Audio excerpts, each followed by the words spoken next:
संसद की शुरुआत होती ही एक नई मांग उठने लगी है। जी हां, सेंगोल हटाने की मांग। दरअसल समाजवादी पार्टी के सांसद आर.के. चौधरी ने एक चिट्ठी लिखकर मांग की है कि संसद में लगे सेंगोल को हटाया जाए।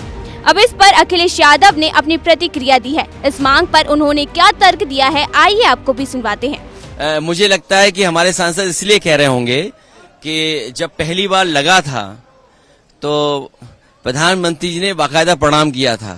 इस बार शपथ लेते समय शायद वो भूल गए। उसी को याद दिलाने के लिए लगता है मेरे पार्टी के सांसद ने कुछ इस तरह का पत्र लिखा है। इसके बाद उनसे जब पूछा गया कि क्या सेंगोल रहना चाहिए, इस पर भी उन्होंने टिप्पणी देते हुए पीएम मोदी को ही घेरा।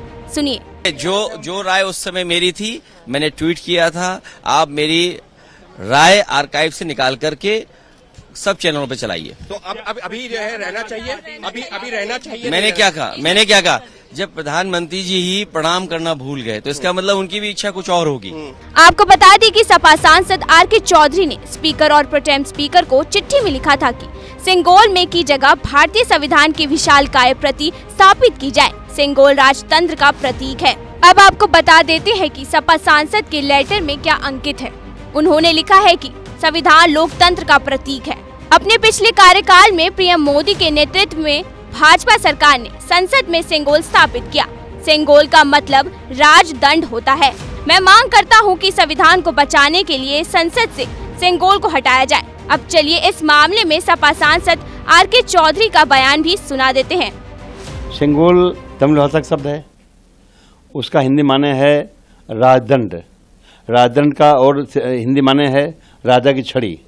राजा की छड़ी और माने है राजा का डंडा। कभी राजा जब अपने दरबार में बैठता था तो फैसला करता था, एक डंडा पीटता था, छड़ी पीटता था। अब इस देश में 555 राजाओं को सरेंडर करके ये देश आज़ाद हुआ है। और अब हर वो व्यक्ति, चाहे महिला हो चाहे पुरुष हो, अगर बालिग है और वोट का अधिकार रखता है तो उसके एक एक वोट से इस देश में शासन प्रशासन चलेगा, ये तय हो गया है। तो अब देश संविधान चलेगा, न कि राजा का डंडा चलेगा।